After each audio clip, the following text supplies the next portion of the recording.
It's a nice round number. It is, and we're live. We did it. Nice. Yeah. Woo. It's great. Hello, everybody. How's it all going? Good. Yeah, fine. You guys. Been all right. I'm on break right now, technically. Oh yeah. What? Just a summer break. Got out of school. Oh yeah, definitely. You know, September, that famous time when you get out of school. Yep. What's crazy is like down here, all the kids seem to start school like mid-August. Dude, I don't get it. It's so weird. I don't get it.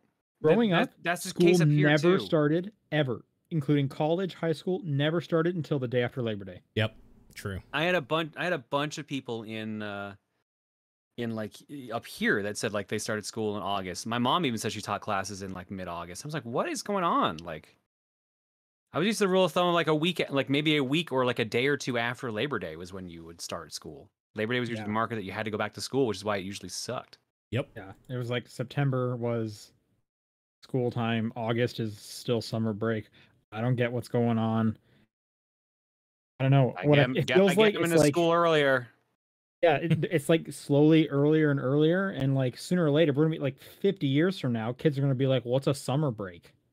Oh, I mean, they're just gonna be like, "Oh, next week I'm in the next grade." It just keeps going. Which, wow. You know, I like summer break as much as the next person, but in terms of like preparing you for real life, that's just kind of how real life works. You don't get a summer break. Yeah, it's true. I guess. So, but you get 2 weeks off usually if you got like a nice job. Maybe at like vacation time. You do get vacation time, yeah, for sure. But if you're only like I guess if you're not salaried, if you're like an hourly person, you don't get vacation time. That comes out of your wallet. That's never been. I've always gotten vacation time every place I've worked. Even like when you were doing like in high school when you had like a teenage job. Oh no, but that's what I'm saying. Like a lot of people have those kind of jobs. I guess. Yeah. A lot of mistreatment. I just don't want us beating this nonsense into kids this early. Like, let them actually have some fun before the world crushes them. Yep. Yeah. I mean, true. Honestly, though, like if you could swap it, if I could have the break now, I would definitely use it a lot better than whatever teen Sean was using it for, which was probably just nonsense. It was, for me, it was definitely video games. So it's not like anything's really different. I'm just saying I would appreciate the break more now than I would have as a kid. Yeah. But anyway. I was in Oregon all weekend. Oh right, because you went to the Last Blockbuster. I did. I brought some show and tell. You have show and tell. Oh, I'm excited. I got some show and tell. Yeah, I didn't get all the show and tell. So let me kind of just set up the story. Mm-hmm. I went to Oregon. And because we primarily wanted to go to Portland, but I was like, we're going to stop. We're going to take a detour to Bend. Because one, it'll make the drive up on Friday shorter. And two, I want to go to the Last Blockbuster that's in Bend, Oregon. The air quality in Bend was some of the worst air quality I've ever had. It was at 275. I think now, for those who don't know what the air quality numbers are like, 0's the best. 100 is like you should close your windows now. So it was 275. It was pretty gross. Everything was real smoky. There's some fires going on in Oregon, which is just crazy. But anyways, Saturday morning, we go to the Last Blockbuster. I cannot tell you how cool it was driving up and seeing the sign on the like, here's all the things in this strip mall, and having Blockbuster there, like a faded Blockbuster sign, and then actually like parked in the parking lot. You know, we took some pictures out front of the building. They have just like a bunch of merch in there for you to buy. So things I bought, the thing I brought was a sweater. I'm trying to put on camera. That on the left side it says the Last Blockbuster on it. Okay. Nice. Yeah. Pretty good, right? And then on the like bottom of the sleeve, there's a little tag sewn in here that says "Be kind, rewind." Okay. Nice. Cute. Rewind your shirt. Keep that in mind. I also got a shirt that's in the laundry at the moment, but it just has Blockbuster across it. And on the back, it says "Be kind, rewind." I got like a pair of like blue Blockbuster sunglasses that say Blockbuster on the side of them. and like Bend, Oregon on the other one. I got like a sticker for my water bottle. I picked up a Blu-ray copy, a used Blu-ray copy of Barb and Star Go to Vista Del Mar, which on the thing it says Blu-ray plus DVD, and DVD's crossed out because I guess they want to sell that twice. So I got the Blu-ray copy of it for $6, but I just wanted to buy a movie, and I like that movie. So Okay. yeah, it was cool. It like they're still renting movies, kids movies, 99 cents for a rental. They still got late fees and stuff. Like Sure. it was very cool being in an actual Blockbuster, and they had some like old movie like there was a poster of Hook in the window. That was cool to see.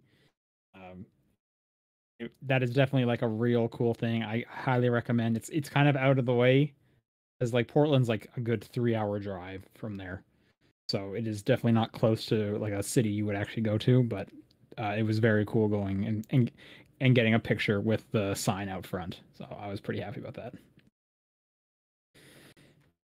But yeah, then I spent the rest of my time in Portland. It was great.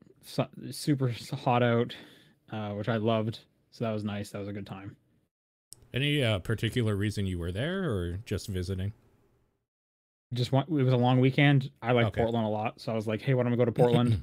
Sure. Invited some friends. So we all drove up together. Cool. Yeah, no, it was great. xCloud didn't work for shit on that drive. Yeah.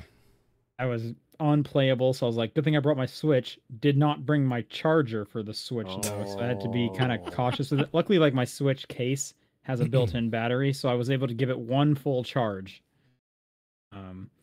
Fortunately, that didn't last the whole 20 hours of driving up and down, but yeah. it's okay. I watched some of the Castlevania season 4. I'm like halfway through it. That's a great season. There's a lot of action going on. Okay. That's good to hear, because 3 kind of took the wind out of my sails a little bit. It was I actually really liked 3 as well. 3's not that great, but it's okay. But 4 has a whole bunch of action right from the get-go. So that's been pretty cool. Cool. But anyways, yeah, you guys do anything fun in the last week or so? No. Not really. Just my usual gaming stuff, really. And just taking a break from streams. Right on. Paul, did you watch the latest What If? No, but I know it's zombies. Marvel Zombies was one of my favorite series growing up, so I'm excited to watch it at some point.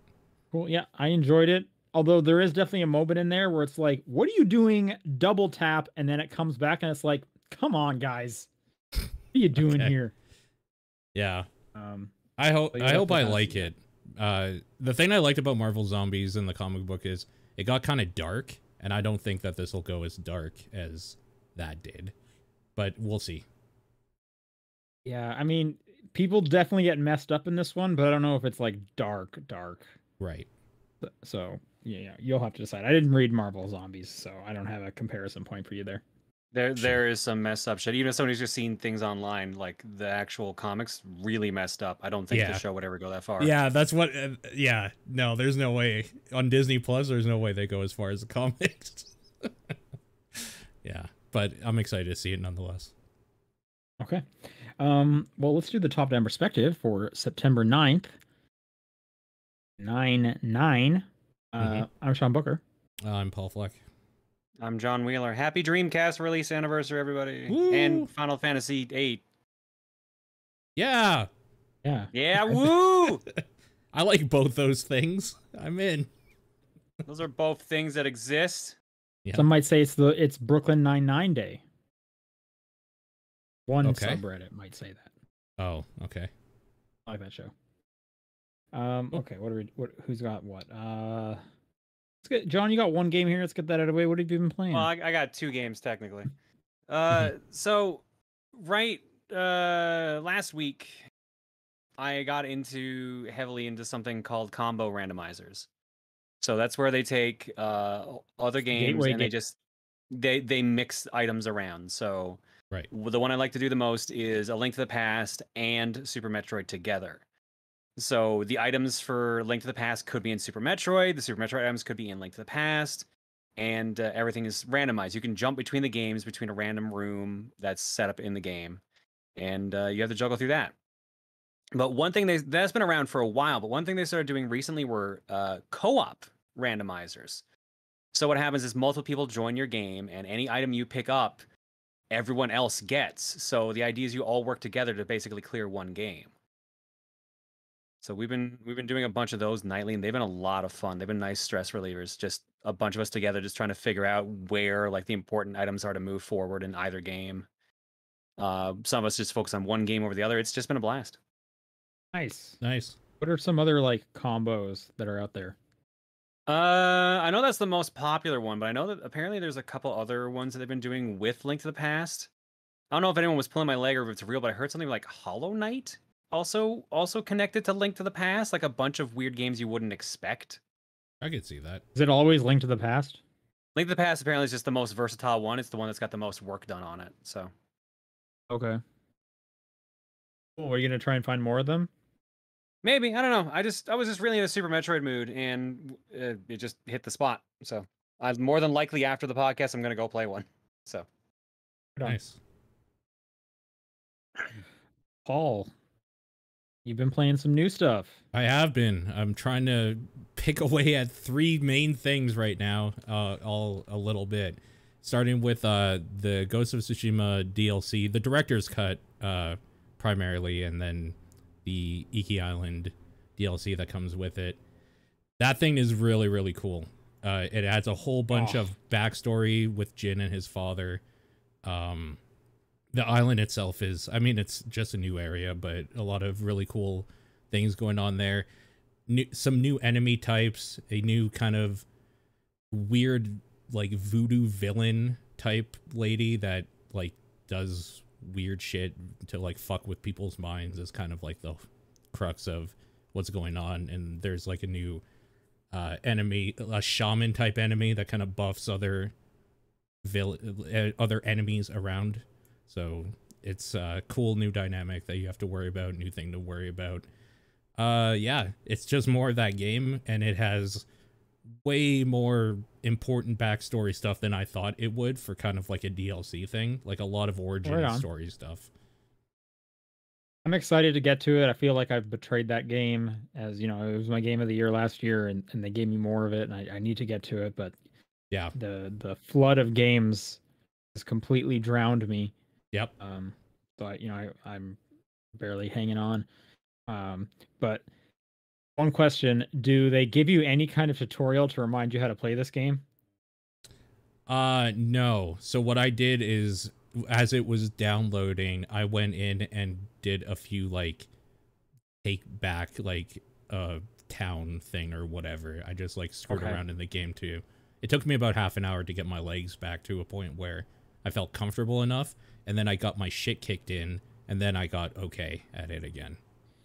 Yeah, where does the, like, what's, like, kind of the difficulty scale of between Act 2 and 3? Because that's when you can access it. So it's late. Man, I wish, like, I have yet to see a single game do that. Hey, you haven't played for a while. Let's give you a quick refresher. Yeah. Like, people have been asking for this forever. Not a single game does this. Which is insane. They kind of expect that you are decent with, like, the stance dancing and stuff too. Because, like, right from the get-go, it's just like, here are shield guys with double swords and spears, and they switch between them. And, like, I don't even remember something to do with the square button. I have no idea. Like, yeah. And so, like, I'm not gonna give away story stuff, obviously, but one of the whole, like, ways this kind of works so that you're not completely overpowered is your clan, the Sakai clan, is hated on Iki Island because of, like, your father and the samurai and stuff like that, because of, like, what happened in the past. So because of that, Jin can't, like, wear his Sakai clan armor, which is, like, the super powerful one that gives you more showdown attacks and just more health and shit like that. So they kind of do, like, a pretty decent job of giving a reason why you're not completely badass right from the beginning, but it's still one of those games that it doesn't really matter what you're using, because it's more about parrying and dodging and attacking with the right stances at the right time anyway. And that's all very much, like, they expect that you know that going in, for sure. They This is not like a, oh, hey, you're back. Let's ease you in. You've been playing for 20 hours. Here's another thing to kick your ass. So, yeah, no, and they should expect like, oh, this is going to bring people back who haven't played it since last year. So yeah. I get why developers don't do that. Is there plenty of scenarios where I can wear the correct armor and kill 7 dudes in a standoff? Still do that? I think you can only kill up to 5 without the Sekai clan armor. And you don't get to use that? Not. I mean, I'm not near finished, but not currently because he's trying to hide who he is. Oh, interesting. Okay, because like, that is still such a cool thing in that game. Yeah, that's still in there. Okay. I wish that those other 2 were available because there are situations where it's just like, oh, there's 10 guys. Great, I'll get rid of almost all of them. Oh, never mind, I got rid of half. So I still have to kind of work. Does it still do boss fights where they stare each other down? Yep. And like click the. There's a straight up. There's at least one other because I mean I'm still digging into it. I'm only maybe 5 hours in. There's at least one new armor set with like a whole mystery that you're uncovering and the cool fight and all that sort of thing in it.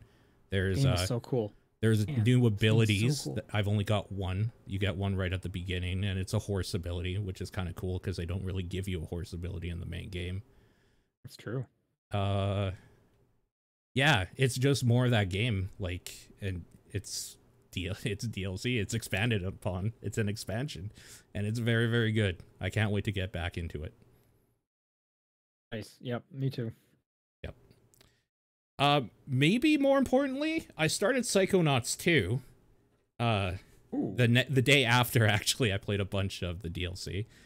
And I got to where, I'm guessing where you said, like, things have opened up for you last time. I think I'm at that point. I've met the family. The family came back. And, like... Yeah, that's where it opens up, when you go outside of the mother lobe. Yeah, and I got a whole shitload of side stuff I can do now. Yeah, so I got to that point. I just finished it like yesterday, but I would love to hear what you're thinking about it. It definitely, like, it's been so long since I played the first one. It definitely just feels like a better version of that right from the get-go. It feels tighter controlling. It still does like the wacky... Actually, it starts off on a really good kind of crazy like adventure into I can't remember his name now. No, well, yeah, the doctor's like mind/mouth thing or whatever. Yeah, it's a gross area, completely disgusting. Yeah, it's really so many teeth. There's like a whole bunch of tongues. The thing that got me were the teeth zipper doors. It's just I don't. You know what that reminded me of? It reminded me a bit of those like flesh doors from the Medium. Sure. Yeah. Yeah, I can see that. All I'm saying is that is not the last time you're gonna deal with weird like mouth. Oh, nonsense. I'm sure. Yeah, it is very Double Fine in a way that I haven't played a Double Fine game in a while, where it is that wacky. It's unleashed like Schaefer and team doing crazy stuff with no like real budget that they have to worry about, and the big boss fights, and yeah, it's very, very cool. Really, really good looking. A few stuttery problems here and there. Nothing to write home about really. And it's all cutscenes. Nothing in the actual gameplay feels bad. It's pretty smooth gameplay. But yeah, it's, I guess like if I had any problem with it is that I think there is too much to collect in it, and like it to the point where it's not a collectathon, because there is very much a game focused around the platforming and kind of the story that's going on, but there is definitely collectathon level stuff to pick up. So it's a little much. If you want to collect stuff, there's a lot to collect. Like you'll get into areas and it's like, all right, this area has 250 drawings around there, and it's like, oh my god. And that's one of the things to collect in that area. That's one of them. Yeah. Yeah, I found myself not really like caring. I never like went back to get stuff. Yeah, I'm doing you'll the definitely same. get into areas where you're like on a slide or whatever, and it's like, crap, I missed a drawing. Yeah. Shoot. And you do get the ability to replay mines at some point. Yeah. I just didn't care too much. I agree. Like bag tags, I didn't really go in my way too hard to find each one of those. Yeah, for the emotional baggage. The thing you definitely want, the thing you want are those, I can't remember what they're called. They're memories, basically. The memory banks, maybe, something like that, where you beat it up and then yeah. Those ones, apparently I got like all but one of them. So those actually weren't too hard to find. Those are story specific too, so that's the only one that I've really been like cognizantly, okay, I want to get all of these that I can find, because those are just cool. It gives you some backstory. There's one about oh my god, I can't remember her name now, the teacher, and you kind of find out in her backstory she did a thing that you did in the game. Yep. Which is basically messing with somebody's mind to the point where it fucked them up completely. And yeah, it's just kind of cool little tidbits of information about these characters that you wouldn't get any other way. That game it stays really cool the whole way through. Every area is so unique, just inventive. I want to say everything involving Jack Black's character is probably my favorite part. Which one's Jack Black's character? You haven't met Jack Black's character yet. Okay. And I don't want to like spoil stuff because there's kind of fun twists with his character. Okay. He has a series of levels that I think are just like kind of like artistically the best ones. He has some really funny lines.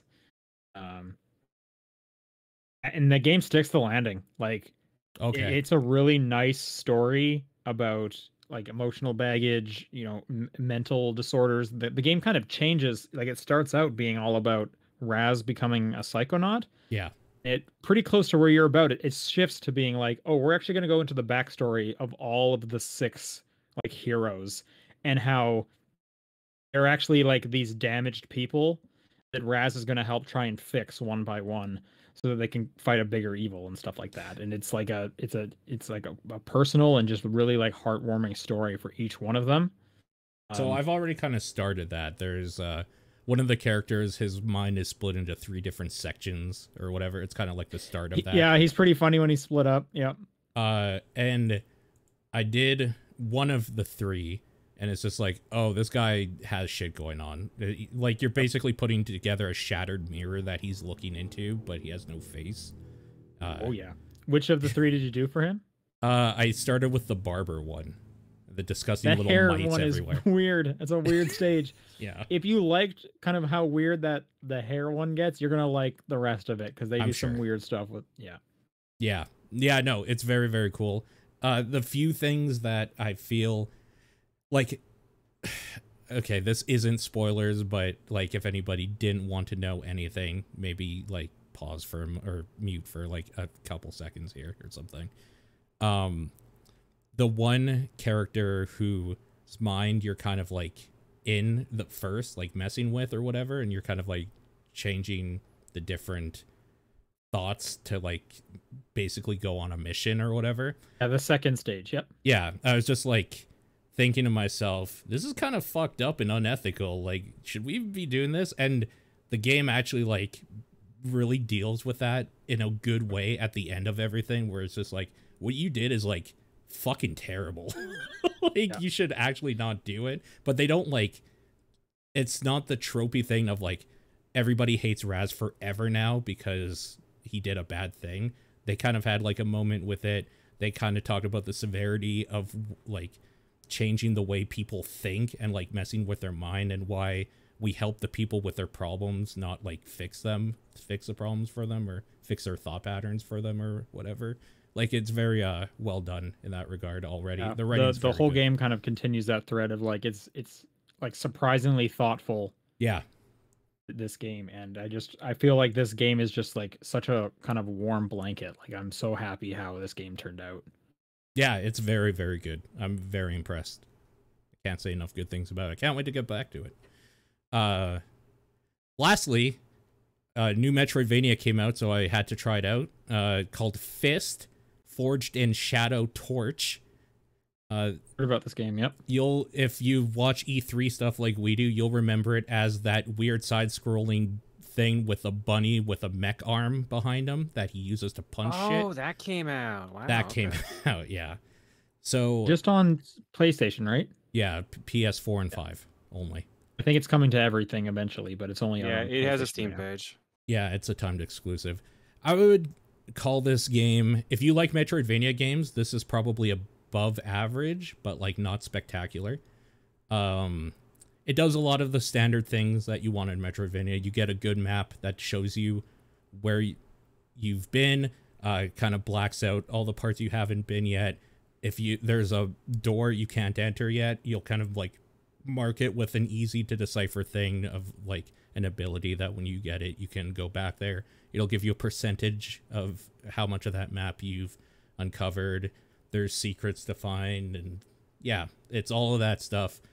The thing I think a lot of people that I've seen have gripes with is that they don't like how the game moves and plays, and I can kind of see why. It's not very fast moving, and it isn't a hack and slash. It is more it's more combo based, and you are buying combos, which means at the beginning of the game feels kind of shitty because all you're doing is like a light, heavy attack essentially for every single attack you do. But eventually you'll be buying combos where you're doing like punching a dude up in the air and then like air juggling him and then smacking him down and doing a heavy finisher or like an execution move. And it gets actually pretty cool eventually. Took about an hour though until that really started becoming a thing. There's more platforming than I think I like for how it moves, but you do get a double jump and like a dash and an air dash and stuff, so it controls fine. It's just that there are slow moving parts where you are very slowly going through it because you have to kind of like hide behind it's a forced stealth section, and it sucks is what I'm getting at. It kind of kills the pacing of like, this game is being fun and now you got thrown in jail and all your stuff got stolen, so you have to do a giant stealth mission, and that sucked. It took the wind out of my sails pretty heavy for a bit there.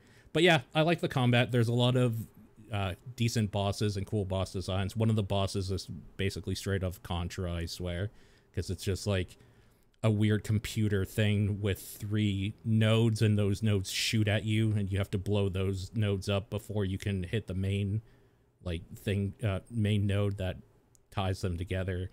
It's straight out of Contra. And there's a bunch of bosses that are pretty basic but kind of cool to deal with. One of them's just like a giant mech dog dude with like an electrical baton.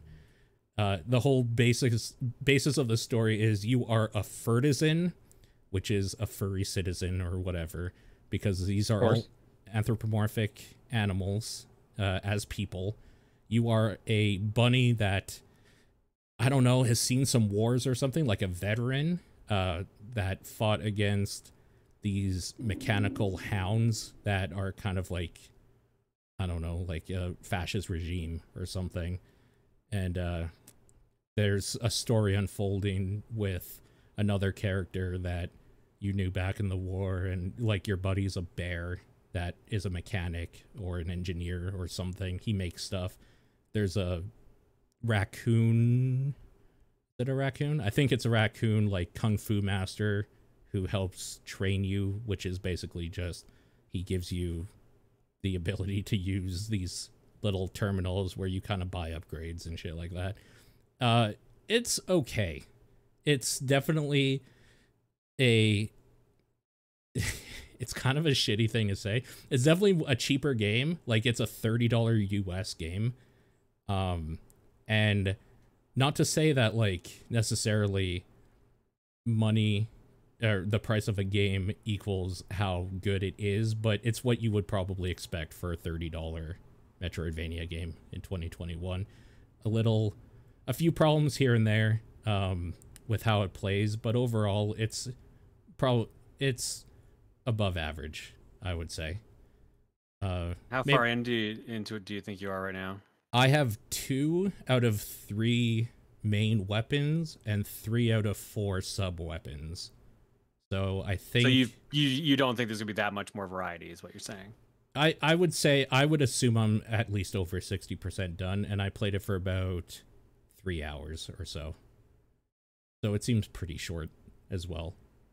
I've already kind of had a first encounter with who I'm assuming is the big boss, because it was one of those fights that you don't win. It just starts a cutscene when you get to a certain point. So I'm pretty sure we're kind of getting there. But yeah, I don't know. It's totally competent. If you're hurting for Metroidvania, go for it. Metroid Dread comes out in a month. So, like, that would probably be the one to wait for if you're not super into them, and will play all of them. But I think it's totally okay. And again, that's Fist, F-I-S-T, with periods in between each, which is how I had to find it when I searched it. Or Forged in Shadow Torch as well. Is the how long to beat has it at 14 hours? At 14? Wow. Okay. Maybe you just get everything and then genre it's savvy. I'm wondering if you get everything and then it's just like a bunch of story stuff. Like after that. Maybe. Yeah. That's all I've been playing. Right. Well, other than finishing Psychonauts 2, I started up World Flipper. Yeah. And I have not played Okay. a ton of it yet because it is a gacha game. Mm-hmm. It is heavily in that genre. You're combining swords into each other to get a better sword to equip to someone that you got out of a pull. Hell yeah. The game can play itself for you if you're too good for that. Thank God. Imagine playing your own game. Ugh. Yeah. So I haven't played a ton. I'm hoping I'm not going to drop off of it, but I'm currently struggling with the whole, like, it's really easy at the moment, and I know they're doing that because I'm really early on and they want me to feel like a big boy. So they're giving me lots of stuff. They're making me super powerful. I'm just worried I'm going to hit this switch where it's going to be like, oh, well, now you're not dying easily, but it's not a matter of skill. It's a matter of I haven't grinded enough or I haven't paid enough. Yep. This is a gacha game. So you will. I'm doing my best to try and go through the urge of it's a gacha, so ignore it. I'm trying to get past that and play some of it because it has a cool presentation. It's a fun mashup of the genre. But yeah, we'll see. Anyways, that is out if people want to play that. What made you pick it up? If you want me to ask that, if you don't mind me asking. I was just seeing some hype around it, and I like pinball, so I was like, it's been a while since I actually played a bit of a gacha. I'll give it another try. Maybe this one will do something for me that the others haven't. It's free, so why not? Yeah, I always heard good things about it. Like, I know a couple of friends who played the Japanese version, like before it was even in English. They were just like, yeah, no, I got enough to figure it out. But yeah, that's all I knew about it. It's just it was generally well liked.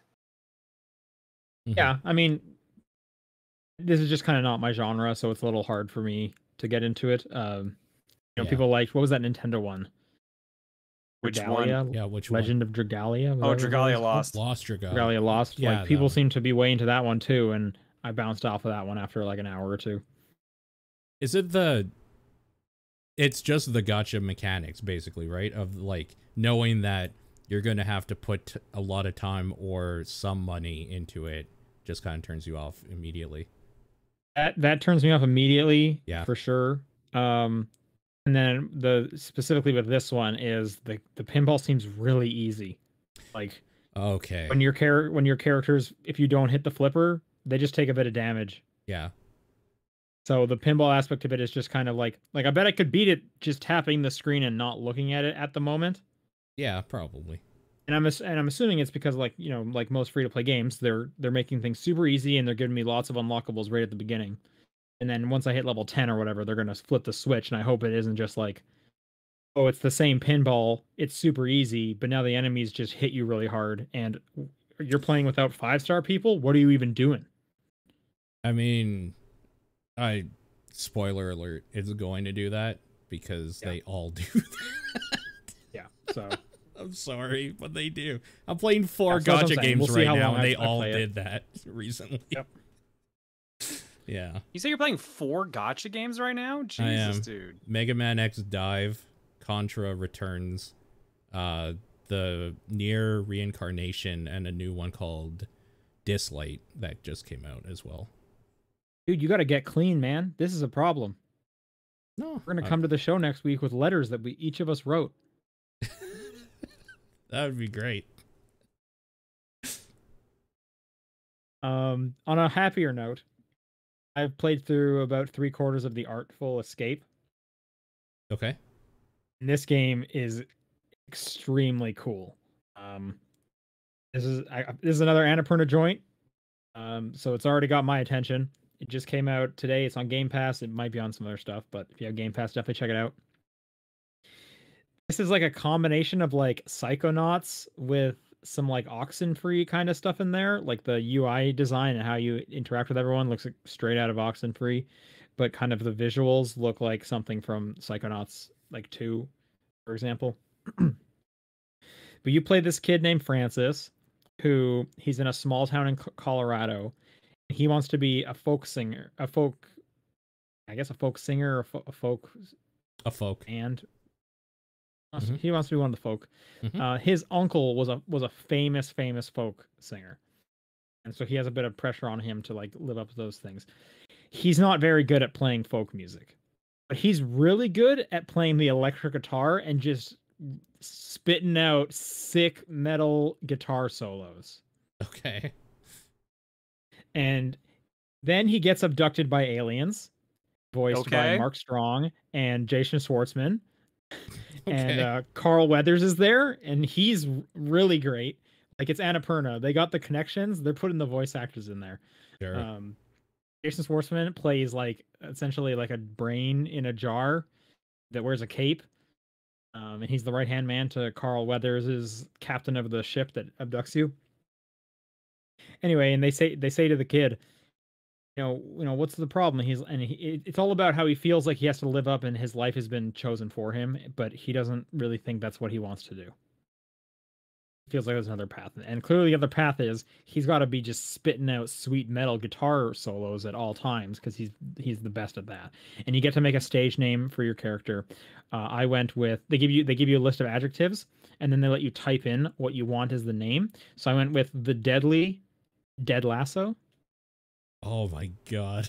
Okay. Which I thought it was all right. And whenever a character says your name, they'll say the Deadly, and then just like a guitar chord will play because they didn't obviously write voice lines for every name. Sure. Like it's Forza Horizon or something. Anyway, the way the game plays is it's a side scroller with some very light platforming. You're primarily moving left to right. If you hold down the X button, you'll just wail on your guitar the whole time, and it'll play along with the music of the stage. Every stage looks absolutely gorgeous, and you don't have to wail on your guitar. I don't know why you wouldn't.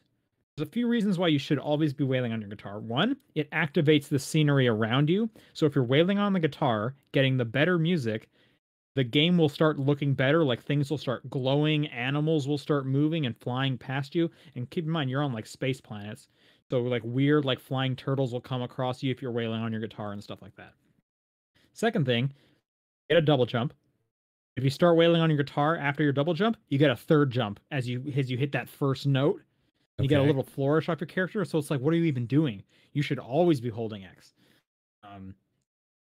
It's just really cool. And it does really nice thing that you get from like a Mario or an Uncharted where it's like, hey, we want set pieces here. There's like the whole game is basically set pieces. It's basically a 3-hour game. And every about 5 minutes, you're going to be in a new area of the planet doing some new kind of obstacle as you're easily kind of moving across the screen and the music's changing and stuff. And then the boss fights are really cool. It is a rhythm game in the sense of it's kind of just as Simon says, the boss will just kind of like light up in different sections and you just have to hit the face buttons to and correspond it. And you start playing music with the boss fights, and the bosses are like giant shrimp alien things with like 5 heads and stuff like that. It's such a stunning looking game. I actually tweeted a couple screenshots out because there was literally one point in the game where I just wasn't even moving because I was just looking at all the cool background stuff, and I realized, oh, I can control this. I should keep going. It's stunning looking.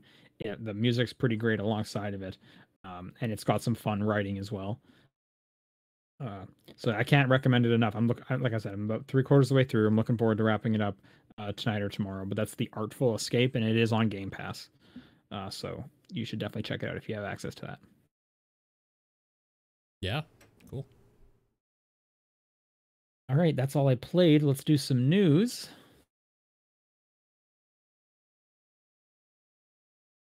Sony had a big live stream today. Yes. Yeah, they announced this like last week or early this week, and it was getting kind of hyped up more than your typical live stream, and I feel like they delivered pretty well. Did anyone watch this? I did, yeah. I saw some of the announcements. Paul, do you think this was a pretty good live stream? Yeah. I mean, it's the style I like. There's not a lot of weird talking bullshit in between. It's just one after another. Something to look at, essentially.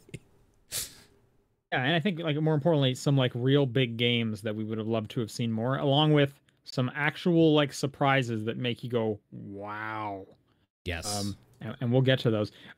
We have an article we'll pull up here that we're gonna go through. This is not in order of how the show went, but it's kind of in order of like, I don't know, biggest to smallest. They showed off some gameplay for God of War Ragnarok and showed some actual like story stuff, what's going on with the characters. It's all I've wanted since they've shown that title. So yeah, I'm happy. I'm gonna like some key for this trailer that stuck out to me. Your son looks a little older. He looks like he's a bit of like a preteen now. So some time has passed. Kratos is going up against some big boys. There's some big boys in that trailer.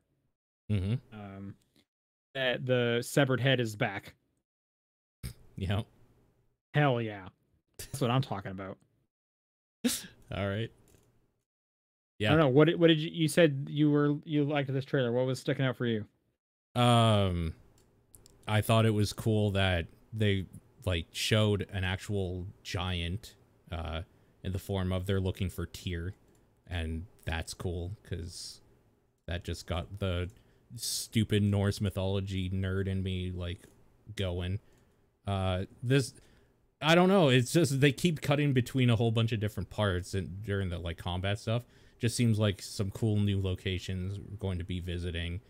Obviously the whole like story of Ragnarok is coming, and this is kind of like the winter and the lake being completely frozen over, the like wolves that are pulling you on a sled, and like everything about it is just like, yeah, this is that game again but new. I'm so fucking in. Like, this is exactly what I wanted.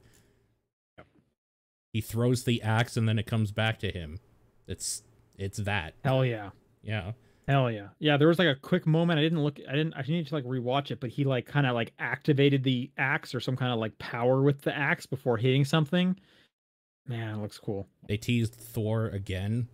Cause why not? Reminding you. Yeah. I mean, that's a cool ending, man. Yep. It is. The first game. Yep. Moving on. They announced Spider-Man 2. Oh my god, I actually screamed.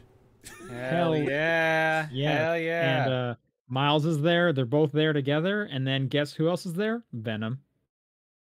That was so weird because there's like the voiceover going on. I'm just like thinking, who the hell could this be? Because I don't recognize the voice. That sounds so much like Kraven the Hunter. Does it?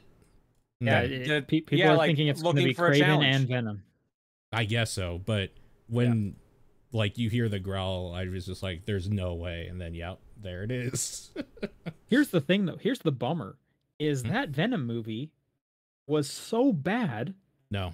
I'm not as excited for Spider-Man 2 as I should be. What? What? I'm just saying, like, if that Venom movie sucks. No, it's There's fine. Another one coming out soon, then I'm gonna Very see. soon. Yeah, that it's in like a month. You have to see it. So it's a comic book. I gotta see it. Yeah. I can't not see it.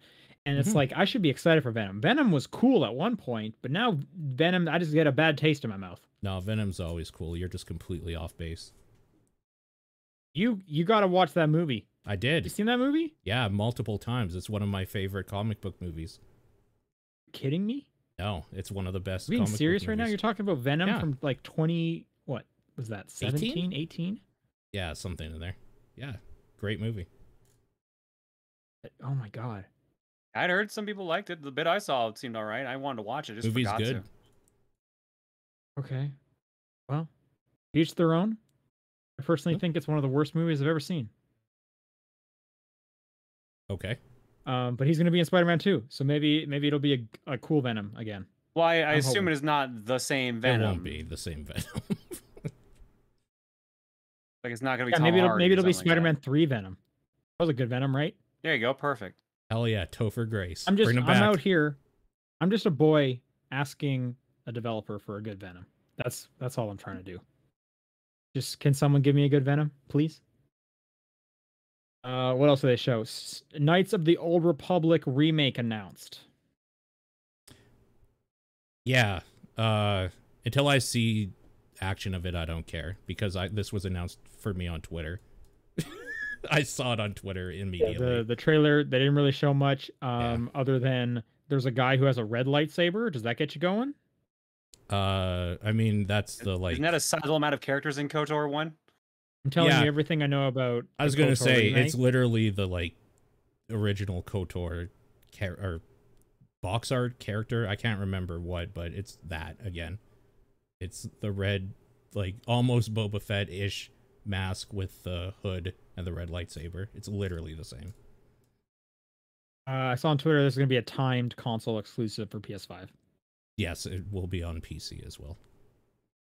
Okay, this next announcement was an actual shocker. Insomniac and Marvel. Yeah. Doing a Wolverine game. Hell I was not expecting that. Was not expecting that. I just saw a tweet from Keeley saying, like, Insomniac is like the saviors of next gen at the moment. They've already put out 2 games and have announced 2 more games. Yeah. Like, holy smokes, but this is cool. Like, if they do for Wolverine what they did for Spider-Man, that's going to be an incredible game. Yep. Like Spider-Man's 2023, so that's 2 years away right now. Yeah. And there was no date on this one, so the question remains: like, did they announce this too early? Well, I don't. What is too early? What does that mean? If I can't play it right now, I'm mad. No. Okay. If they're willing to say 2023 for Spider-Man and they didn't put a date on this one, does this mean 24, 25? Maybe, I guess. Man, dude, they just put out 2 games. I know. In less than a year. It's crazy. So like, give them a break. Okay. I'm not giving them crap. I'm just being like, dude, like, calm down. Like, that's what I'm saying to Insomniac. Like, you got some good like feathers in your cap already. You don't need to like fucking pluck a whole wing. That's what every other first party studio under Sony is saying right now to Insomniac. Can you please slow down a bit? Yeah. You're making us look bad. Yeah. Naughty Dog's over there being like, God, what are we gonna do? We haven't even put one out on the PS5. Not wrong. That's gonna be cool. Let's take bets. Chances are he says fuck off. Yeah. Did it once in First Class, and that scene is so good. What do you think? Yeah, for sure. Well, the better question is, who do you think they're gonna get to voice Wolverine? Like, it's probably not Hugh Jackman. You think they get Steve Bloom? Because he's done a bunch of the cartoons. Maybe Yuri Lowenthal again. Why not? Throw him Guy's in got everything. range. Yeah, he does. It would be so weird if they got like Nolan North. Be like, what are you doing? Because you would just hear Nolan North there. Yeah. Please no. I doubt he'll say the F word in this game as much as he should. Unless they do like a one-time thing where it's important. I still don't think they would do it once. They would do it once. I'd be surprised, but that's why that scene in First Class is so good. All right, we got a new hack and slash game called Project Eve. They showed this pretty early on in the thing. This kind of just looked like Bayonetta a bit. Yeah, I got breakdancing, but just as much like hair and ass shots. I got Bayonetta and Nier vibes from it for sure. Looks really nice though. Definitely looked like is this a platinum game? It's not. Right. But this looks cool. So again, the Project Eve, new hack and slash. Then we had to listen to Tiny Tina talk about the next Borderlands game. Mm-hmm. That's coming March 25th. I'll probably play that with the audio turned off like I normally do. We got Forspoken was shown off again. That looks like a pretty cool game. The environments look pretty great. Yeah, that game looks really good, except the facial stuff when they were talking seems like it maybe is still being worked on, because everything else is like popping. That stuff is like, oh, okay, it's pretty bad. Okay, but, I didn't notice that, but I'll take your word for it. We're getting an Uncharted 4 remaster that includes Lost Legacy in there for PS5. Sure, those are two great Uncharted games. More importantly, it's also out on PC now. Like they're officially, well, not now, but it's coming out on PC as well. It's for PC as well. So and that's called the Lost Legacy Collection. Mm-hmm. We got some more Rainbow Six Extraction. I don't care. You know, that's still coming out next month. Mm-hmm. And then this next one, this is the first gameplay. This was also announced earlier in the week. Alan Wake Remastered is real. Yep. I'm gonna play that. I think that with HDR is gonna be really cool. I'm very looking forward to that. That comes out October 5th. Yep. If you didn't have enough games to play in the next 30 days. Yep. I think it's a budget title though. I think it's like half price. So thank God. But yeah, I like Alan Wake quite a bit. Yeah, I've been waiting for something to bring me back into it, and this seems perfect. You can buy that. You're right coming now. off that Control high, being like, man, Alan Wake, yeah. Yeah. This is also the first time it'll be on PlayStation consoles. Yes, true. It is $40 Canadian. That Grand Theft Auto 5 is coming to the PS5 in March. I'm assuming it'll also be Series X also in March. Yeah. Yeah. Gran Turismo 7 got a release date of also March. So March is a big a month for Sony. Yeah. Do you think Gran Turismo 7 actually comes out in March? Yeah, I do. Yeah, but they might I'm not have all the like, content. I feel like Gran Turismo is one of the ones that could get away with like keeping some content as DLC and keeping the date. I'm like I'm right 50-50 because I can also see them just delaying it. Like, wasn't the last one delayed forever? Most of the GT since like 5 have been delayed. Yeah. This one Like, I don't think has been delayed yet. Like, it's almost offensive that they wouldn't delay it. I think it only got announced. Not at my E3, GT. right? Like it's pretty new and subconscious. Yeah. They showed off a game called Did I say Chia? Yeah, I think that's right. Chia. Which doesn't really look like anything that I can relate to. There's like some musical mini game stuff in there. Yeah. You get to play a ukulele. Looks nice. Cool. Yep. They showed off a pretty interesting trailer for Ghostwire, and I think this game looks so cool now. I don't understand what this game is still, really. Yep. Okay. This was pretty much just a like, here's a bunch of like cool shots of like dudes in masks saying creepy stuff while you're like disintegrating. I don't know. I thought for a bit during that trailer or whatever that it might have been in VR, because there was one point where you shoot up, the character shoots up to like a tower or something, but no, It doesn't seem to be. So I don't know what that game is. First person. I don't know what the game is. I just think it looks cool, and I just want to be a part of it. I guess. Yeah. We got some more Marvel Guardians of the Galaxy, a game I continue to forget is coming out like next month. Yep. I do still think this game looks good. Yeah, no, I'm looking forward to it. And then we got a Deathloop launch trailer, which comes out in 5 days. And I understand this game is apparently extremely good. I am looking forward to this so much next week, because I have plenty of free time. Yeah. Next week for games. So I'm excited to play it. I'm gonna wait for a couple people to give their opinion on it. But yeah. And then a couple small things. They showed off more of a vampire blood hunt, and there's some kind of Radiohead. That was weird. Experience happening. Kid Amnesia exhibition. I mean, I'm in. I like Radiohead. Why not? Let's do whatever the hell this is. There you go. Pretty fun stream. Pretty fast paced. Some like genuinely exciting stuff for sure. Yep. On the smaller scale and more personal to me, they announced Coffee Talk 2, which hell yeah, as someone who is currently playing through Valhalla yet again, I am here to make more drinks and listen to people's problems. Yeah. Last week we talked about the announcement that Horizon Forbidden West is not doing a kind of free upgrade for people who buy it on PS4 to PS5. In fact, there was no upgrade path. Enough people complained. PlayStation announced a change.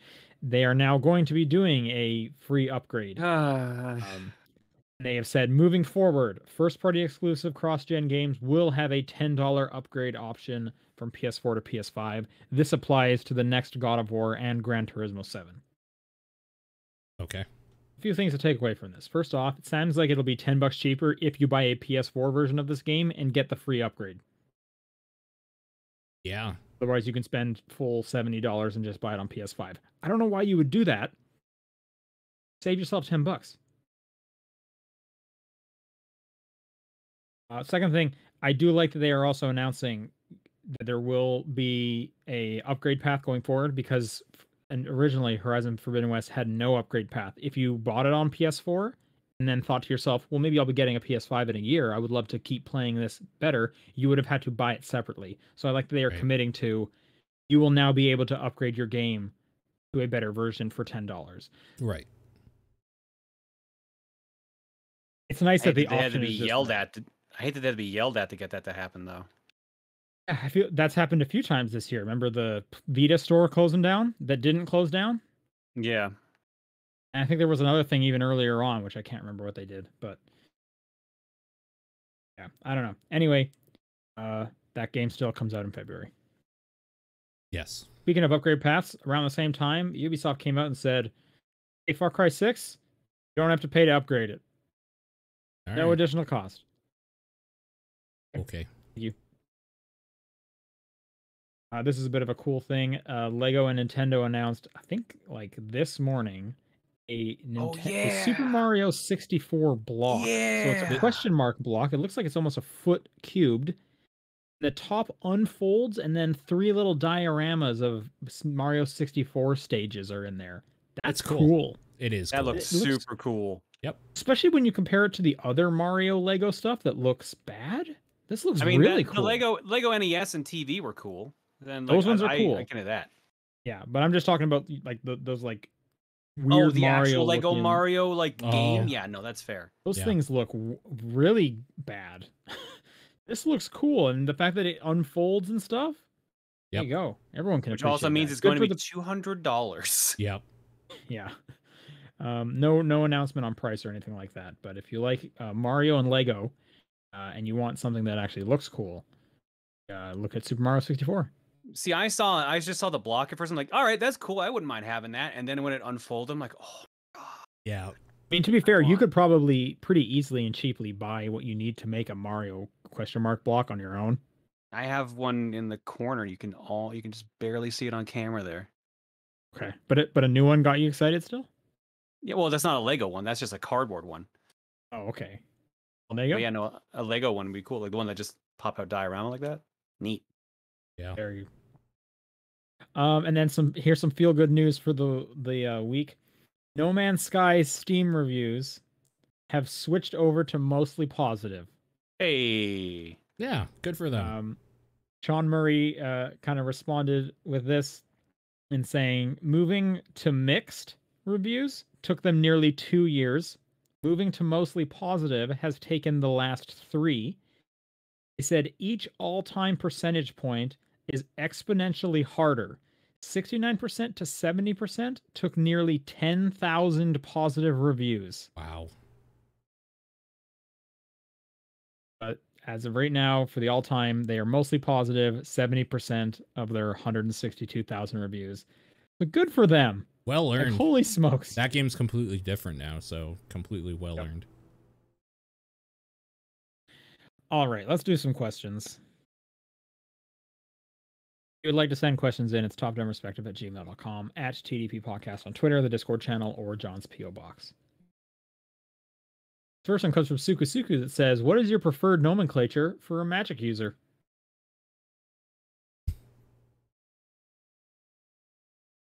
Are you seeing someone's doing some magic? What do you call them? Wizard or witch, depending on if they look masculine or feminine. Yeah. I think I would just... Mage. I think I'd go magician. Yeah, for me, it's mage. but wizard is funnier. So if I am cognizant of what I'm saying, I will go for math wizard. magician.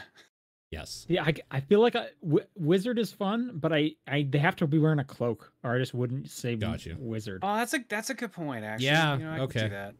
You're right. It is a magician then if somebody's just doing some magic.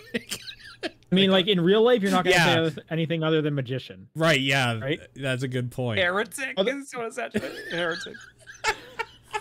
We call that a busker. Yeah. Heretic is good. Yeah. Like, so what differentiates like a wizard from a mage in your mind, though? Does mage have to have like sold their soul to a being for that? Like, is that the actual definition? No. What is a sage? A really old, long practicing magician. With like a big beard? No, because wizards have big, long beards. Yeah. Merlin was a wizard, right? I think a lot of them are pretty interchangeable is what we're actually learning here. Like, wizards have to learn magic, though, and they use it from a book. A sorcerer has innate magical ability in their body that they harness. I don't know what a mage is. In X-Men. Yes. I don't know what a mage necessarily is, though. Did we already go over sorcerer, what a sorcerer is? Yeah, a sorcerer has innate just power that they harness from themselves. See, now I'm thinking of Yu-Gi-Oh! And we got Dark Magician, and he has a cloak. I don't even know what to believe. Yeah. Suku also writes, what's the craziest genre mashing you've seen? I once played a tactical RPG bullet hell. And who can forget Odama, the pinball strategy game? Odama, yeah.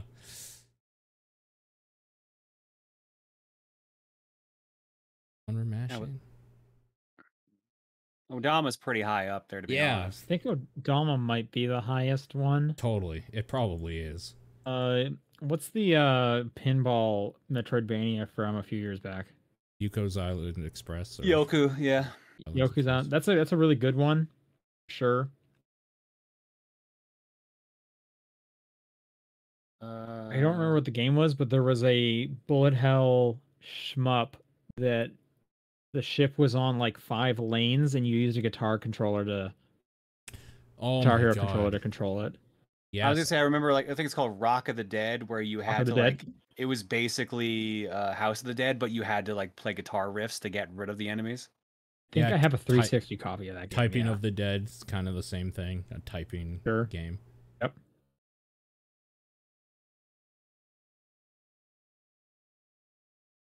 And last question from Suku. Are there any video games you can only play sporadically for one reason or another? Yeah, every gacha game. Because there's not much game there. Just from the stamina element, from the game itself? Oh yeah, like literally the game stops you, but there's not much to do in many of them anyway for more than a couple minutes. I mean, if you're actually playing it, that's a fool. You got to put on that auto battle. Yeah. That's how you can play so many at once. Like, well, come on, that's a power user right there. Yeah. My answer would be Rock Band. If I want to play the guitars, I have to move a shelf out of the way and get the guitars out from a box behind a shelf, which is why I keep the drums always a bit accessible, because if I dismantle those drums, I would probably never play Rock Band. I would have to really want to put the drums back together. That's a good answer. Yeah. I would say like a cookie clicker style game, simply because like I'll go heavy on those and I'll just get burnt out. So it's like I can only play them for so long before I just start like the obsession just burns out. Your and life. Like, never want to touch it again. I do that all the time. That's not a big deal. All right. Okay.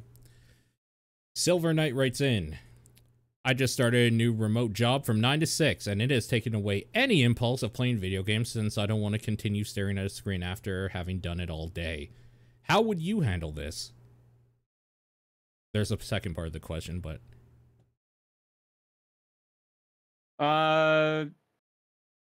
For me, it helps, even though I've got everything down here for gaming and that, this is also my work zone. So it helps to have an area I can go to and just have things that can only be done there. Yeah. Like that, I keep the PS5 upstairs just so it's like, okay, I can play new games there that I can't. Also, because it won't fit in that room. Oh, no, it'll fit. It's huge, but it'll fit. I was joking. Yeah. I'm kind of similar. I don't play a lot of computer games because I work at this computer and I want to get out of here and do stuff, so I play most of my games in the living room on the couch. It's kind of seeming like they might not have that scenario. Maybe PC gaming is their primary thing. Yeah, that's trickier than in that case, though. But I do agree, like having to some way of like changing the environment. So like a Switch, maybe you can lay on your bed and play the Switch, and that's enough of a psychological shift. I find just following your instinct and not playing games for maybe a week or two, watch movies, watch TV, you'll get back into it. Like maybe you just don't want to play games for a bit. You'll get the shakes, yeah.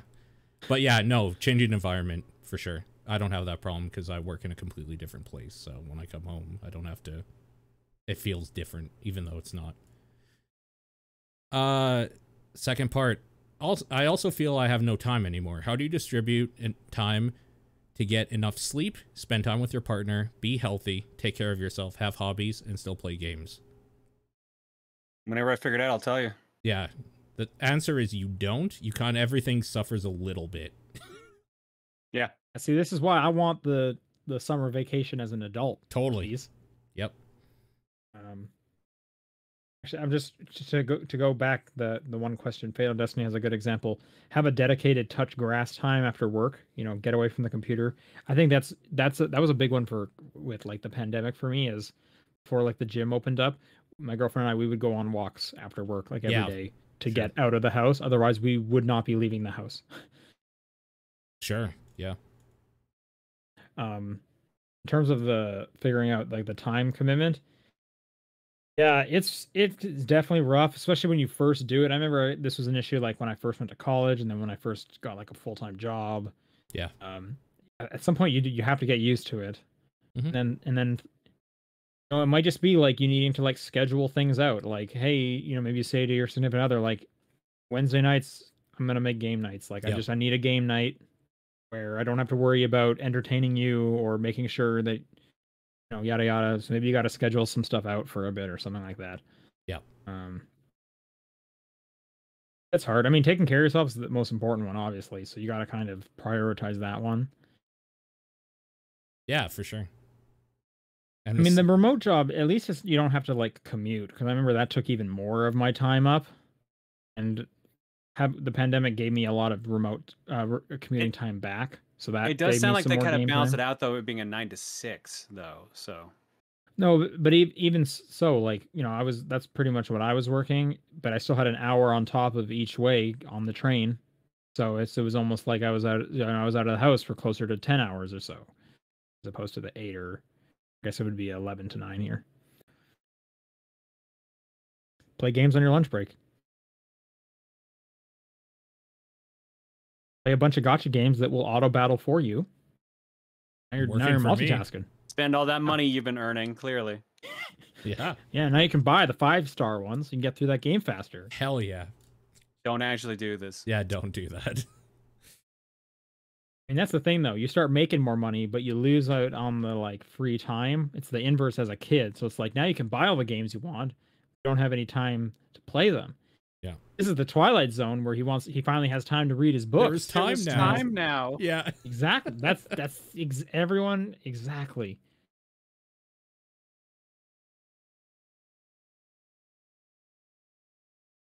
Hello, TDP crew, says Phantom Aegis.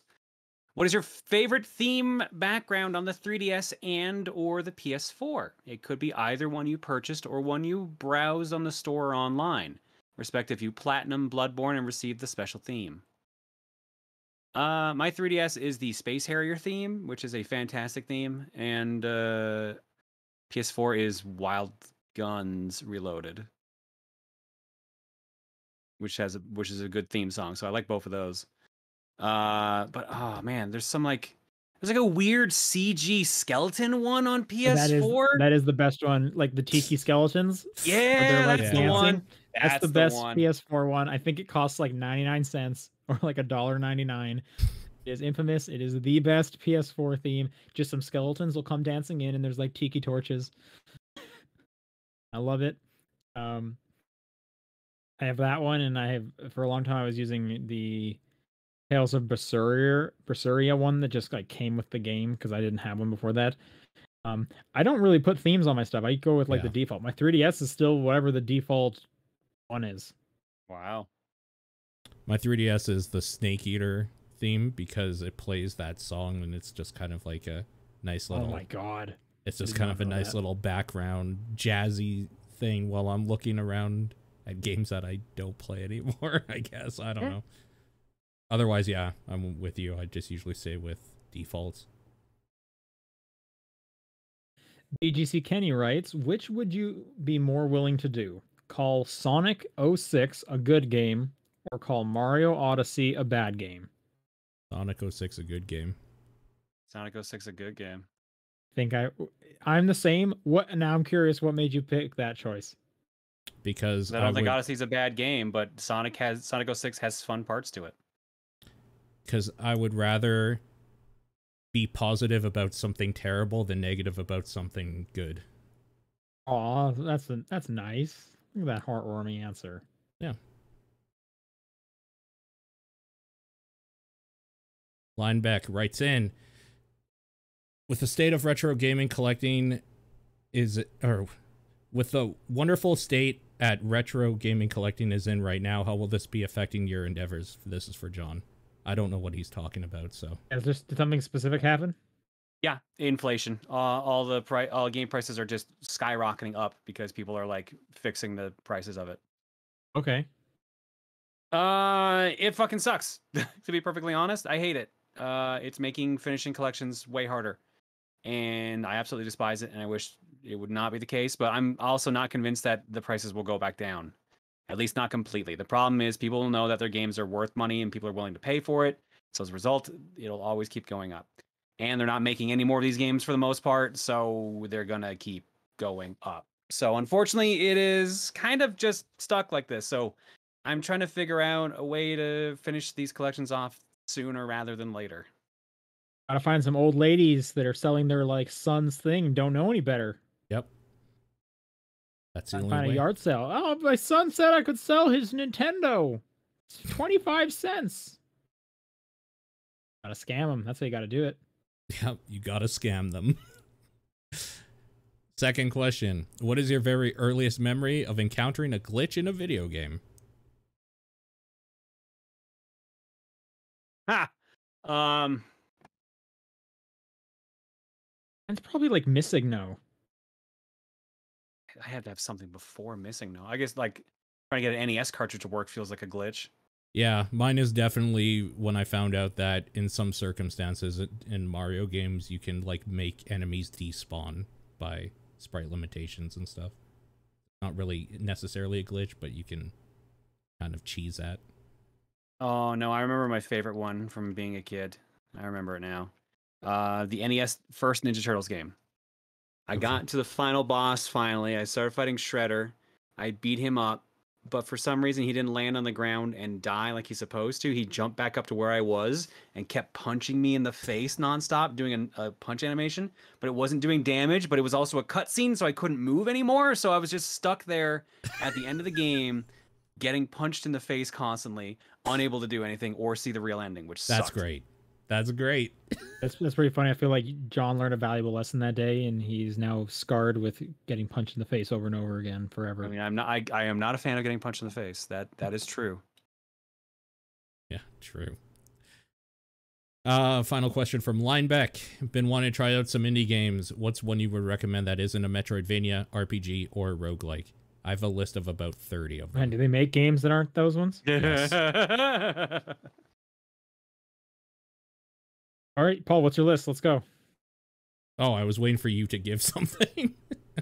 Well, I'll think it's not. Well, I'm gonna critique your list. That's what I'm gonna do. That's why I'm here. In no particular order.